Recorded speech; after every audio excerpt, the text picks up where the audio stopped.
Beware of Fireworks in a Small Town. Written and performed by Tony Capobianco. Fireworks and the 4th of July go together like the stars and stripes of the American flag. The 4th was always one of my favorite holidays. What's not to like about it? When Independence Day comes, it means that school's out, the sun is staying up longer, the temperature is rising, girls shed their bulky winter clothing, and a fun vacation is either underway or on the horizon. Fireworks were something that I always enjoyed, and I had never questioned the safety of any particular place that hosted a 4th of July event. That was a mistake that I'll never make again. Small towns can harbor big secrets. Beware of fireworks in a small town. I still can't believe what happened. What I saw and experienced in that small town was extremely shocking, horrific, wicked, and twisted. My parents decided that we would take a week-long vacation around July 4th. Living in the city, we love escaping the concrete jungle and going on vacations at a lake or on the coast. This year, Mom and Dad booked a hotel room upstate. The hotel was right off of the lake. The lake view from our room was gorgeous.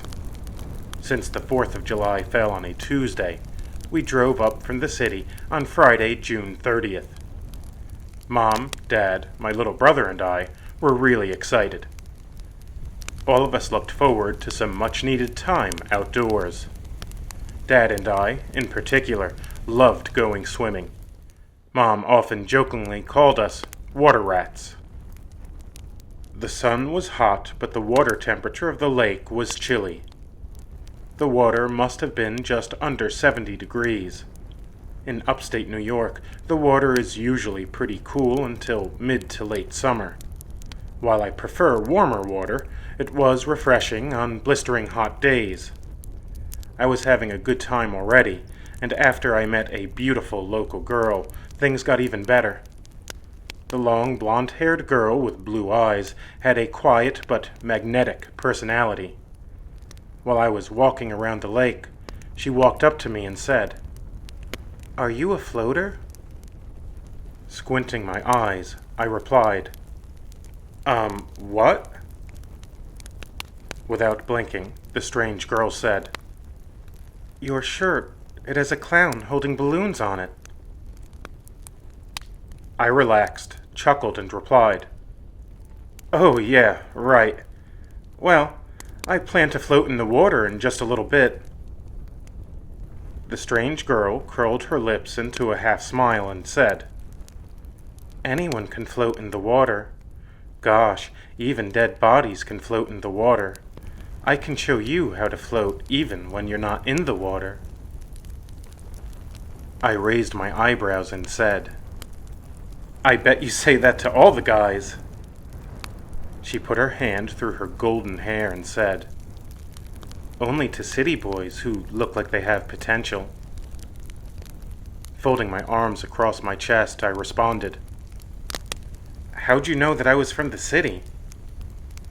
The stranger replied, "It's easy to see that you aren't from around here. Plus, you have a city accent. My name's Lucia, by the way." Smiling, I said, "Hi there, Lucia, by the way. It's a pleasure to meet you. I'm Brian." Together, we walked around the lake. We talked and discovered that we had a lot in common. We shared a similar taste in movies and music. The fact that she was a horror fan really intrigued me. Most of the girls in my high school weren't into horror. Lucia was smart, attractive, and interesting, but something about her also seemed to be dangerous. She seemed to be so unique.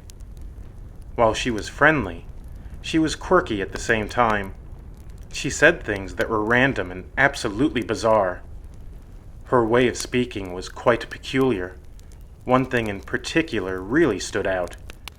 The entire time that we walked and talked, she never blinked her eyes. All of the oddities intrigued me.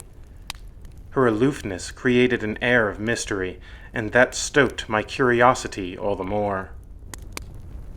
Lucia had invited me to watch the fireworks the following night in her hometown on July 4th. I absolutely wanted to take her up on her offer. The problem was that my parents had already planned to watch the fireworks celebration that the hotel was putting on. There was no way that Mom and Dad were going to give up lakeside fireworks in favor of going to an Independence Day celebration in some small town that they had never heard of. I also knew that there was no way that they'd allow me to go there unaccompanied with a strange girl that I had just met. If I wanted to see Lucia again, I had to come up with a plan, and I had to do it quickly. My plan was this. I'd take my little brother along and tell our parents that we wanted to go explore the woods at night. I told them that we'd be able to see the fireworks from where we'd be walking around, and that it was the kind of adventure in nature that we couldn't do back home in the city.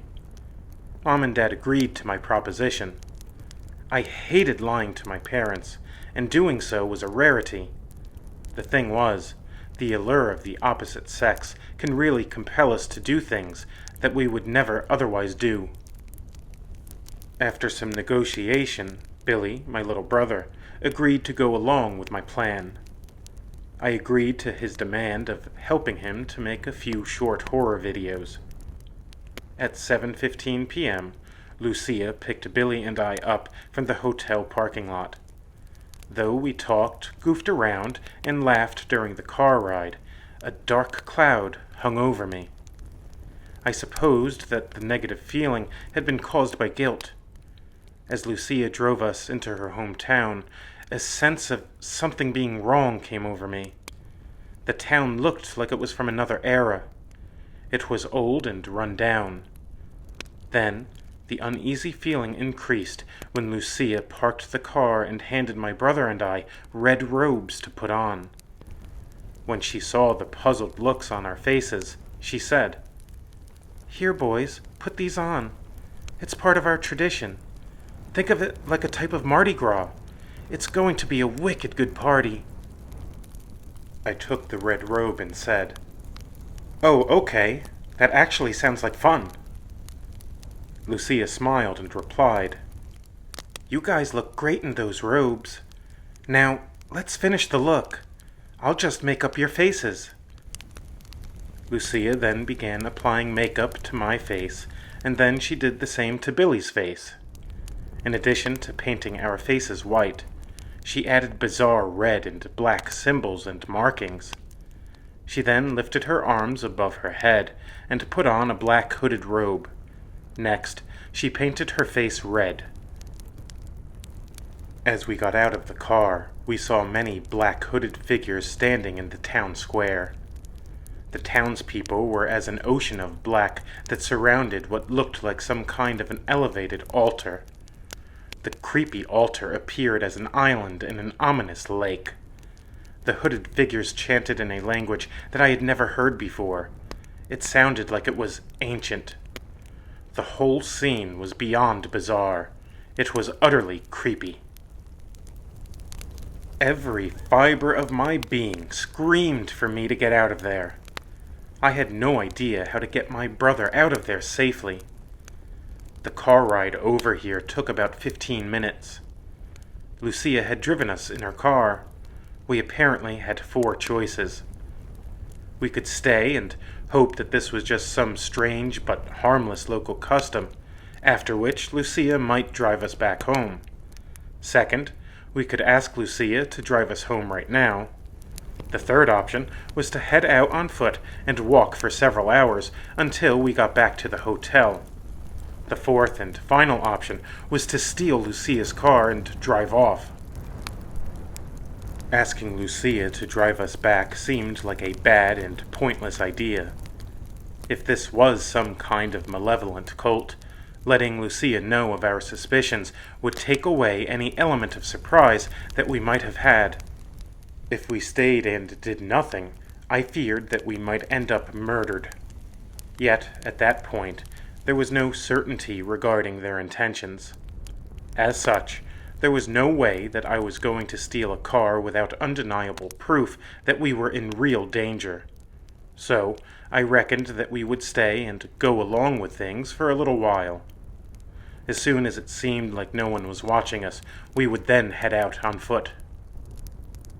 Billy and I exchanged a look of grave concern when Lucia took me by my hand and said, "Isn't it great? Get ready to float! The fireworks are going to start in a little bit. Let's go get a drink." Billy and I followed her as she led us to a table that had jars of what looked to be fruit juice. Given the strong Jonestown vibes that these folks were radiating, there was no chance that I was drinking that stuff unless she drank it first and didn't drop dead. Lucia did open a jar and took a big gulp. After I saw that she didn't drop to the ground, I accepted a sip when she passed the jar over to me. It was surprisingly tasty. It was definitely spiked with something strong. There was no doubt that this stuff would get you feeling good in no time. That was something that I would normally have been on board with, but I wasn't about to get sloshed under the circumstances. Billy looked scared, right up until Lucia offered him a drink. After he took a sip, a big smile spread across his face. When the fireworks began, spooky-sounding music began to play over the loudspeakers. I can't quite explain what the music sounded like, but I can say that it in no way resembled the type of music you normally hear on the 4th of July. The display was surprisingly pretty spectacular. In addition to the standard rockets that you always see, these folks had rockets that almost seemed to be magic. When some of the fireworks exploded high in the sky, they took the shape of spiders, snakes, dragons, and witches. The various glowing creatures seemed to interact with one another as they soared and fell through the air. I had never seen anything like it before. It was extraordinary. I didn't know how they pulled it off, but it was truly stunning. The black hooded figures watching the show caused the event to be even more surreal. Nothing about this place, these people, these fireworks, or this celebration was normal. As soon as the fireworks display ended, Lucia excused herself to go to the little girl's room. She had downed several plus drinks. I had finished a couple of drinks. When Lucia had left, I told Billy that it was time for us to make our move. We tried to be inconspicuous as we casually walked toward the main road out of town. After we had gotten about 20 yards away, Lucia popped up in front of us. She had a malicious smile. She wasn't alone, either. A group of black hooded figures stood beside her. My heart sank into my stomach as a primal fear consumed me. My little brother gasped in terror as the faces of some of the figures seemed to morph into inhuman shapes. I couldn't be sure if what we had seen had been caused by a combination of the lighting and our fearful minds, or perhaps our drinks had been spiked, or maybe these were real monsters. The only thing that I was sure of was that we needed to get out of there. My brother and I looked at each other, and we began to run as fast as we possibly could. We ran around one corner to the next, and each time we did so, hooded figures awaited us.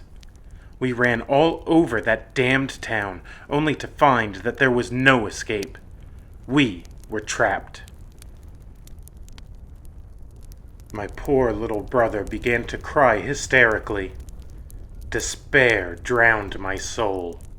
Strangely, the hopelessness felt like home.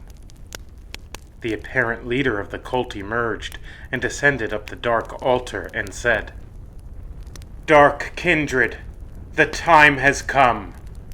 Bring the mortals to me for the dark transfiguration. The time has come for them to float. As we float, so too shall they float. Alone, yet together in darkness we float. In and through the darkness we float. Forever in darkness we float. As the high priest and leader spoke those words, Lucia and several of his black-clad followers tied each of us up to an ancient monolith. The high priest led his dark congregation in a mysterious ceremony. He would say a phrase in some ancient and perhaps inhuman language, and then the cult members would chant in response. When the moon was overhead, he forced a thick, foul liquid down our throats. My brother and I resisted as much as we could, but our resistance was futile. He took his big, scaly hand and smothered my nose until I gasped for air, and when I did, he poured the foul fluid down my gullet. As the liquid went down my throat and into the pit of my stomach, I could feel its heat. It immediately began to have an indescribable impact. I didn't know what it was that I had been forced to drink, but I knew that it was changing me. It became clear that my original suspicion of becoming a human sacrifice had been incorrect. Instead, these fiends had kidnapped my brother and I and forced us to join them. What we would turn into, I did not know. After the wicked ceremony, the black-hooded figures took us into a basement and locked us up. Imprisoned in a basement in a small, run-down town in upstate New York is where I am now as I record this audio. Whether or not anyone will ever hear this recording, I don't know. In a way, it doesn't really matter. Lucia told me that no one will be able to find us because the Dark Kindred cast a spell that cloaks the town from all outsiders. The only way in is if they want you to come in. Besides, even if my parents or the police did find me, it wouldn't be the me that I used to be. I'm already changing. I can feel a transformation taking place right now. For that reason, I need my parents to know that I'm sorry. I messed up big time. I'm so sorry that I'm the reason that you lost both of your sons. Billy is a great brother and son. He deserved better than this. He deserved better than me. Now, however, the best that I can do is to try and be better for Billy in whatever new life lies ahead. I really wish that things were different. I really wish that I could go back and undo what's been done, but I don't think that's possible. I don't know what kind of creatures we will become. I don't know how much of our old selves will remain. Already, I feel an insatiable hunger rising within. I hunger for meat and strong drink. Maybe the hunger will, at least temporarily, alleviate my sadness. Then again, sadness and despair now feel like home. If you don't want to end up like me, beware of fireworks in a small town.